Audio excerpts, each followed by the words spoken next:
मेरे सामाजिक परिवार के सभी सदस्यों और यह वीडियो देखने वालों को नमस्कार। अभी राहुल गांधी जी का वो 15 मिनट से ज़्यादा का वो वीडियो देख कर आ रहा हूँ। वीडियो क्या है? डॉक्यूमेंट्री है।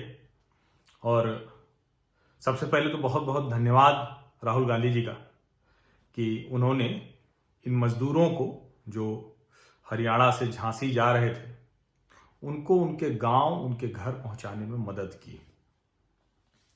और किसी भी वजह से हुई हो, लेकिन कम से कम इतने मजदूरों की कांग्रेस ने मदद की। कांग्रेस की पार्टी के जो मालिक हैं, जो मालिकाना हक वाले परिवार, गांधी परिवार, उसके जो राजा ये हैं, राजकुमार राजा जो आप चाहे कह लें, तो वो राहुल गांधी जी ने इतने जो मजदूर थे वो 15-20 थे, 50 थे, जो भी रहे हों, तो वो बड़ी अच्छी डॉक्यूमेंट्री बन पड़ी है। उसके लिए भी उन्हें बधाई।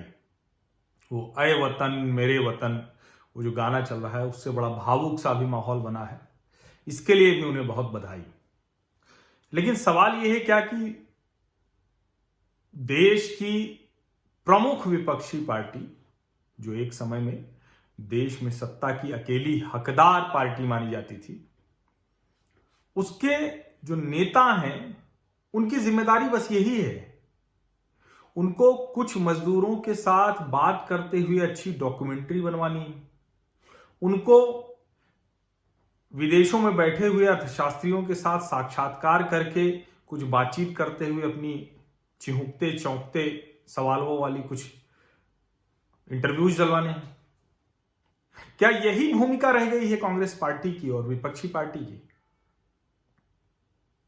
और आप सोचिए कि जिस कांग्रेस पार्टी के मालिक परिवार के बेटे राहुल गांधी और बेटी प्रियंका गांधी, तो बेटे ने एक बस में लोगों को बैठा के भेज दिया, बेटी कह रही है 1000 बस हम खड़ी कर रहे हैं, लेकिन कितने लोगों को आप मरहम लगा पाए? और इसीलिए लगता है कि राहुल गांधी जब कभी कोई कुर्ते की बांह चढ़ाकर और कहते हैं कि इस देश में तो सब बस संघ चला रहा है, संघियों ने कब्जा कर लिया है, संघी ही सब कुछ कर रहे हैं, हर मंत्रालय में संघी घुस गए हैं, तो पता नहीं कितने मंत्रालय में कितने संघी घुसे हैं, आज तक उसका कोई सही आंकड़ा तो नहीं दिया उन्होंने। और वो संघ को गाली मतलब ऐसे देते हैं जैसे लगता है कि संघ दिन रात बस इस देश में सत्ता कब्जाने के काम में लगा हुआ है, हथियाने के काम में लगा हुआ, और कोई काम उसके पास नहीं है, सांप्रदायिकता फैलाने के काम में लगा हुआ है। दुनिया भर के आरोप लगते रहते हैं। और राहुल गांधी जो मुख्य विपक्षी पार्टी के नेता हैं, वो राहुल गांधी एक बस में बैठा कर लोगों को हरियाणा से झांसी भेजते हैं, तो बाकायदा मैप पे झांसी तक का नक्शा बनाकर कि कैसे आगरा से होते हुए कैसे जा रहे हैं, और बाकायदा उसका वीडियो डाला जाता है, अलग अलग चैनलों से जगह जगह से तस्वीरें निकाली जाती हैं, डॉक्यूमेंट्री बनाई जाती है और उसको राहुल गांधी के यूट्यूब चैनल पर डाल दिया जाता है। ये जिम्मेदारी है आपकी। ये करने के लिए कोई राजनीति में आपको जगह देगा? और अब आप कितने सही हैं उसको और कुछ तो नहीं। आज बहन जी का एक ट्वीट है, तो मैंने कहा उसको मैं पढ़ देता हूं। उन्होंने कांग्रेस भाजपा सबको टिप्पणी की है, लेकिन जरा पूरा पढ़ लीजिए। मैं पूरा पढ़ूंगा। उनके 4 ट्वीट हैं, 4 ही है ना? हाँ, 4 हैं। पहला ट्वीट है, आज पूरे देश में कोरोना लॉकडाउन के कारण करोड़ों प्रवासी श्रमिकों की जो दुर्दशा दिख रही है, उसकी असली कसूरवार कांग्रेस है, क्योंकि आजादी के बाद इनके लंबे शासनकाल के दौरान अगर रोजी रोटी की सही व्यवस्था गांव शहरों में की होती तो इन्हें दूसरे राज्यों में क्यों पलायन करना पड़ता? दूसरा, वैसे ही वर्तमान में कांग्रेसी नेता द्वारा लॉकडाउन त्रासदी के शिकार कुछ श्रमिकों के दुख दर्द बांटने संबंधी जो वीडियो दिखाया जा रहा है, वह हमदर्दी वाला कम और नाटक ज्यादा लगता है। कांग्रेस अगर यह बताती कि उनसे मिलते समय कितने लोगों की वास्तविक मदद की है तो यह बेहतर होता। तीसरा है, साथ ही बीजेपी की केंद्र व राज्य सरकारें कांग्रेस के पद चिन्हों पर न चलकर इन बेहाल घर वापसी कर रहे मजदूरों को उनके गांवों शहर में ही रोजी रोटी की सही व्यवस्था करके उन्हें आत्मनिर्भर बनाने की नीति पर यदि अमल करती हैं तो फिर आगे ऐसी दुर्दशा इन्हें शायद कभी नहीं झेलनी पड़ेगी। और चौथा है कि बीएसपी के लोगों से भी पुनः अपील है कि जिन प्रवासी मजदूरों के घर लौटने पर उन्हें गांवों से दूर अलग थलग रखा गया है तथा उन्हें उचित सरकारी मदद नहीं मिल पा रही है, तो ऐसे लोगों को भी अपना मानकर उनकी भरसक मानवीय मदद करने का प्रयास करें। मजलूम ही मजलूम की सही मदद कर सकता है। इससे पहले भी उन्होंने टिप्पणी की थी जो 36 लाख रुपए से ज्यादा का बिल भेज दिया था राजस्थान सरकार ने उत्तर प्रदेश सरकार को। तो अब एक बस भेजा कि 2 बस भेजा और कितनी मदद की यह भी साफ नहीं है। लेकिन जिस राष्ट्रीय स्वयंसेवक संघ पर राहुल गांधी दिन रात निशाना लगाते रहते हैं, वो राष्ट्रीय स्वयंसेवक संघ सरकार में घुसने की कोशिश नहीं कर रहा है। वो योगी आदित्यनाथ से यह भी नहीं कह रहा है कि भाई आप तो हमारे ही विचार की सरकार वाले हो, तो हमें जरा बसों को समाज का काम करने की इजाजत दे दो। वो उद्धव ठाकरे और कांग्रेस शरद पवार की सरकार से ये नहीं कह रहा है कि हमें इजाजत दे दीजिए, हम देखिए बसें लगाते हैं, हम खाना लेकर खड़े हैं, हमें मदद करने दीजिए। नहीं कहता है। वो क्या करता है? वो वही करता है जो दिन रात चुपचाप राष्ट्रीय स्वयंसेवक संघ के स्वयंसेवक करते रहते हैं। निश्चित तौर पर ये चीजें लोगों को पता चलनी चाहिए और अब संघ मीडिया के साथ प्रचार प्रसार में भी, अब तो प्रचार विभाग भी काम करता है, सब कुछ होता है। अब धीरे धीरे लोगों को चीजें पता चलती हैं। वरना पहले तो नेकी कर दरिया में डाल। अभी जरूरी है कि नेकी का पता चले। लेकिन क्या पता चलता है उनको यह पता चलता है कि जो मुंबई शहर है, जहां सबसे ज्यादा, जहां पुलिस प्रशासन, डॉक्टर सब हलाकान हैं, सब इसके शिकार हो रहे हैं, वहां से लेकर, पुणे से लेकर देश के हर हिस्से में, कश्मीर से लेकर उस कन्याकुमारी तक जहां भारत माता की तस्वीर देखकर मिशनरी उसको ढकवाने का प्रयास करती है या कि ये ढकवाने में सफलता हासिल कर लेती है।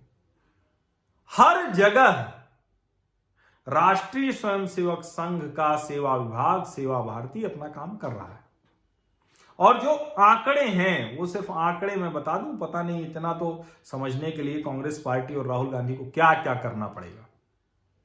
जो सेवा स्थान हैं देश भर में 85,701 सेवा स्थान है। सेवा स्थान मतलब ऐसी जगह जहां के जरिए लोगों की मदद की जा रही है। सेवारत स्वयंसेवक कार्यकर्ता कितने हैं? 4,79,949।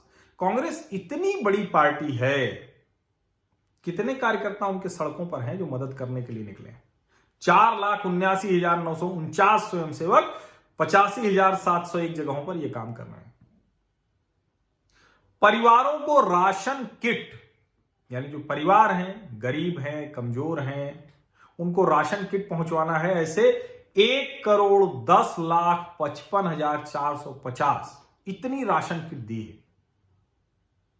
हो सकता है कि एक परिवार को दोबारा भी देनी पड़ी हो, लेकिन इतनी राशन किट गई है। अगर एक एक माने राशन किट तो 1,10,55,450 राशन किट राष्ट्रीय स्वयंसेवक संघ ने सेवा के तहत दी। भोजन पैकेट वितरण, भोजन पैकेट वितरण संघ का नियमित कार्य है। अब तो फिर भी संघ में बड़े बड़े लोग हाथ लगाने लगे, वरना पहले तो कितना भी बड़ा कार्यक्रम हो, मुझे प्रयाग में याद है कि रक्षाबंधन का बड़ा कार्यक्रम होता था और उसके लिए भी या कोई भी ऐसा शिविर लगा या कुछ हुआ तो हम लोगों के घर से, हम लोग अल्लाहपुर मोहल्ले में रहते थे जिसको संघ भारद्वाजपुरम के नाम से कहता था, और वहां से परिवारों से पूड़ी और सब्जी का पैकेट बंधवाया जाता था। तो वो भोजन पैकेट वितरण हुआ है 7,11,46,500। ये 7,11,46,500 इतने भोजन पैकेट वितरण उन्होंने किए। प्रवासी श्रमिक सहायता, जो बार बार कहा जा रहा है माइग्रेंट लेबर बहुत मुश्किल में है, कुछ लोग उस पर कुछ कहानियां लिख रहे हैं, कुछ लोग उस पर कविताएं लिख रहे हैं। सब करना चाहिए, सब बहुत जरूरी है, बड़ा सशक्त होता है लोगों को प्रेरित करने के लिए। राहुल गांधी जी बात कर रहे हैं, उस पर डॉक्यूमेंट्री बना दी उन्होंने, अच्छा मैप भी बनवाया है, पीछे सब कुछ चल रहा है। 27,98,091, ये 22 तारीख तक 20 तारीख तक का है ये आंकड़ा। इतने प्रवासी श्रमिकों की सहायता राष्ट्रीय स्वयंसेवक संघ ने कर दी। रक्तदान जिनको जरूरत है 39,851। मास्क वितरण 62,81,117 मास्क राष्ट्रीय स्वयंसेवक संघ से जुड़े स्वयंसेवकों ने बांटे। अस्थायी निवास में, यानी ऐसे लोग जो कहीं कहीं अलग अलग जगह है, उनके पास घर नहीं है, कुछ नहीं, तो उनके ऐसे लोगों को जो घुमंतु जातियां हैं, इस तरह के लोग 1,31,443। और संघ आयुर्वेदिक काढ़ा भी लोगों को पिला रहा है इम्यून सिस्टम दुरुस्त करने के लिए, रोग प्रतिरोधक क्षमता बढ़ाने के लिए। 36,77,355 ये। और मैं ये सिर्फ इसलिए बता रहा हूं कि देखिए, बहन जी के ट्वीट ने कांग्रेस को तो पूरी तरह से खोल कर रख दिया है, लेकिन जो राहुल गांधी परमानेंट नियमित तौर पर संघ ग्रंथ से पीड़ित रहते हैं, संघ हर चीज में उनके दिमाग में आ जाता है, तो संघ ये है। और आप कुछ मजदूरों से बात करते हैं इसलिए कि उसकी डॉक्यूमेंट्री बनाई जा सके, इसलिए कि उसको अपने YouTube चैनल पर डाला जा सके। किसी राजनीतिक दल के सबसे बड़े नेता का यह काम नहीं है। 1 वर्ष हो गए आपको चुनाव हारे हुए, कम से कम अब तो गंभीर हो जाइए।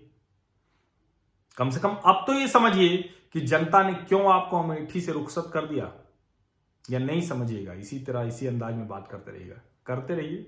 बहुत बहुत शुभकामनाएं आपको राहुल गांधी जी।